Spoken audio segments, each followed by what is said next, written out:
Hey guys, it's Matthew. I wanted to make a video for you for the end of the year, or at least our penultimate video before the holidays, to just wish you the greatest time and I guess reflect a little bit on what it means to be the end of a year. It's an arbitrary time in many ways, in the same way that the new year is so arbitrary, but we give things significance based on where they are in the year. And sometimes that's useful in the same way that a holiday can be useful, not because we can't celebrate each other the rest of the year, because of course we can and we should. We shouldn't be waiting for that moment. But holidays remind us of the people that we care about and of the things that matter in our lives, in the same way that someone's birthday reminds us of them and that they matter, and sometimes gets us to write something down for them that we wouldn't normally write down for them. It's a little reminder, and I think sometimes that's important. And as we lead up to the end of the year now, one of the things that has been important to me, and may be important to you too, is I can fall into the trap of first December being that month where you go, oh my God, I've got to tie up all of these loose ends before the end of the year, before the new year hits, and before everyone goes off for their holiday. I've got so many things I've got to do and tie up. And I've been in that trap a little bit this month of thinking that way. How many things do I need to get done before the end of the year? Now, that's not to say that we can't keep pushing until the final bell at the end of this year, because there was a quote I read the other day. I think we may even have posted it, but it was, this is the final chapter of your year, so make it a beautiful one, make it a perfect one. This is our last chapter that we get to write of this year. And that's kind of amazing and exciting and fun. And it doesn't have to mean that, how many things can I get done now before the year ends? It can also mean, what do I write in this chapter about my life and about what I'm excited about, and what moments of reflection do I have now at the end of the year, and what moments of love do I now have at the end of the year in this final chapter. Not everything in life is about getting things done. We all fall into the trap of sometimes thinking that life is just about a to-do list, and it doesn't have to be. I want us to take a moment, or I'd love for you to take a moment with me to not be so quick to move from our perceived failings of this year, of what we didn't achieve and what we didn't get done. And before we move into the desires of next year, and what we want to do in 2015 and what has to change, I'd like us to take a moment to stop and take stock of what's happened this year and what we're proud of, what victories we've had this year. A year just passed, another one, and we're still here. If you're watching this video, we're still here, we made it.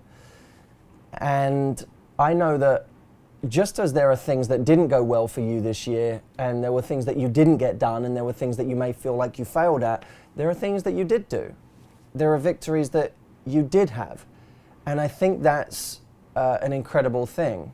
I have some noise going on behind me, but that's fine, we're in New York.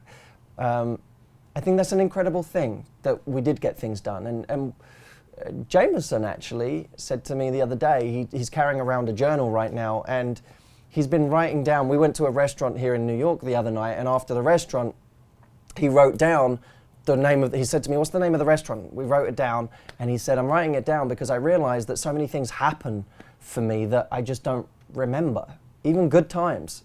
There's so many parts of my life day to day that I just lose forever, and that's such a sad thing. So I'm making a journal. I'm not setting myself the overambitious task of writing about every experience I have, because sometimes that stops us from doing it in the first place. But he said, instead, I'm just writing down the places and the people and the things that I did, just so that if nothing else, I have a list of all of these places I went, so I can jog my memory if I want to go back to it. And I kind of want to do that in a mini form right now for this year. What did you achieve this year? What happened for you this year that you feel proud of, where you can look at that period of time and say, wow, look how far I've come in this area. You may not feel like you've come far in every area, but that's okay. That's always going to be the case. There are going to be some areas where you progress massively in a year and other areas where you decide to refocus a little bit for next year. But what did you do this year? What are you proud of? What are you grateful for that happened this year? Who are you grateful for this year? Who are you grateful is still around? Who loves you? Who's on your side? What experiences are you grateful for this year? What lessons are you grateful for this year? It may have been things that went well and you learned a lesson about what worked, or it may even be a lesson about what didn't work. You know, we have to be real about life. We don't just get to be grateful for the good things. Sometimes we get to be grateful for the bad things as well. And actually, to me, the people that are the happiest, they're the ones that really train themselves to get grateful about the negative things that happen. I know that there will be some negative things that happen for you this year alongside the amazing things. There'll be maybe people that hurt you. Maybe there'll be people you lost altogether. Maybe just out of your life, or maybe lost to life. Maybe there'll be things that you feel like you failed at. Painful experiences where you tried something and it didn't work. Where you've become frustrated with something that continues not to work even though you put effort into it. Sometimes we can get grateful for those things. Grateful for the fact that we're still here. Grateful for the fact that we loved that person in the first place enough to even care about them or be hurt by them. Enough that we had the experience in the first place, and that taught us that we can have it again next year, because no experience of life is so unique that it can't happen again. The fact that it happened means that it can happen again. Maybe the frustration of trying at something constantly is something that reminds you how strong you are, that you can keep going, that you can endure for whatever it is you think is important in life. I said in a video some time ago that passion comes from the word party, to endure or to suffer. And I believe that we suffer for our passions. We endure for our passions. They're not all great all the time. They're not all roses. Sometimes they're the things we hate the most. You know, me and Jameson have been doing, this is the first year ever that we have done a video every week of the year without fail.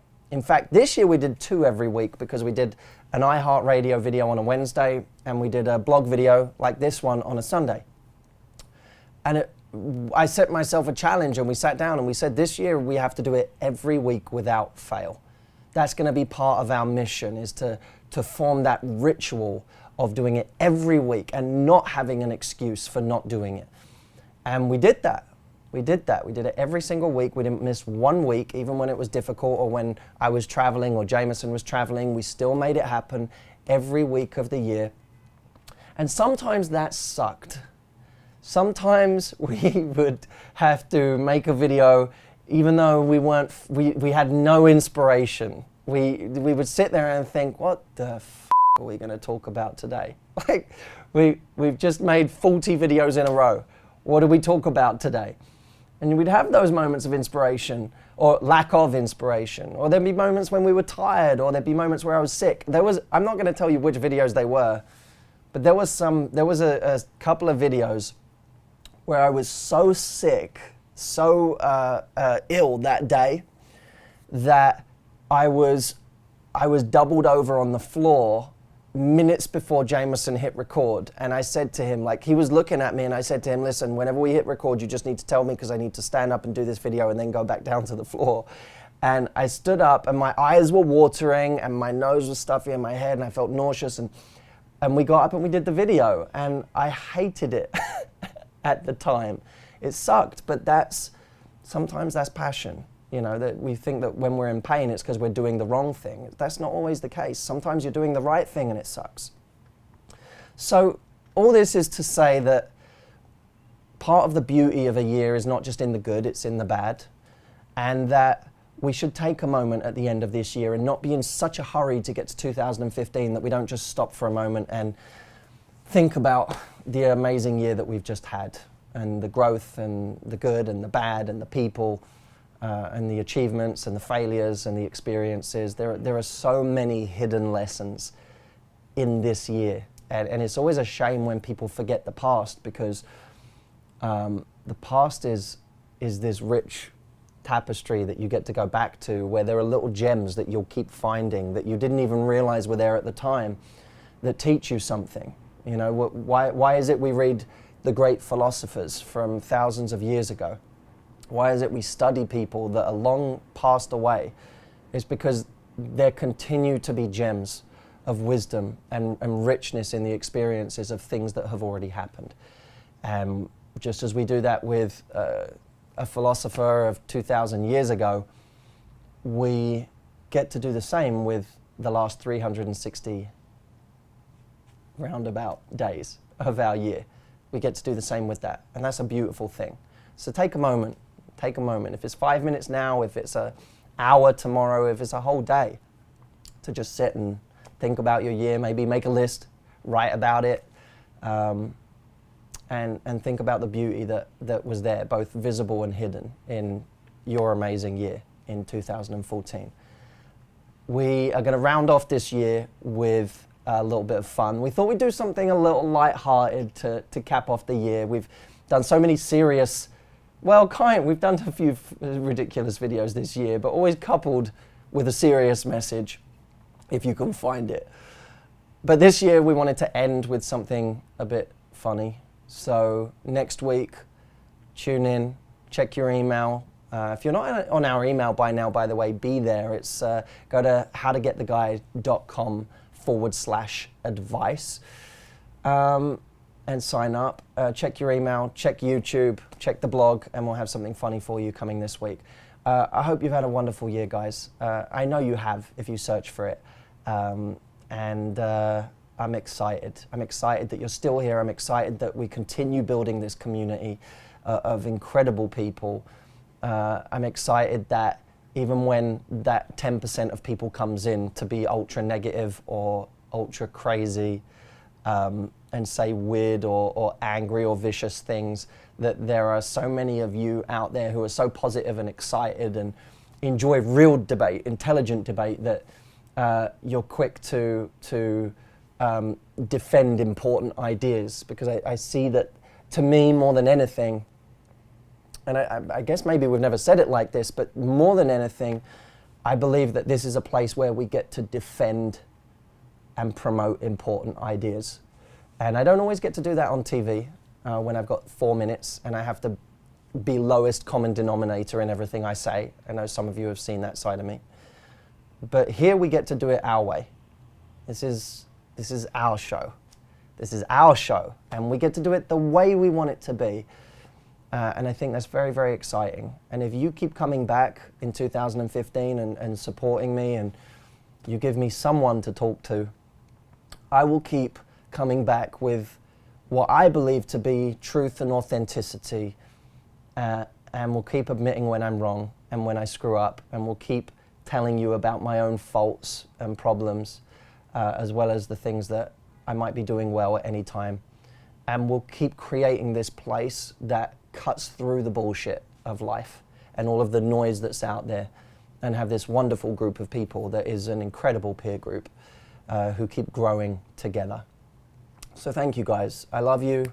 Thank you for an incredible, incredible year, and I can't wait to start the new one with you. I'll see you soon.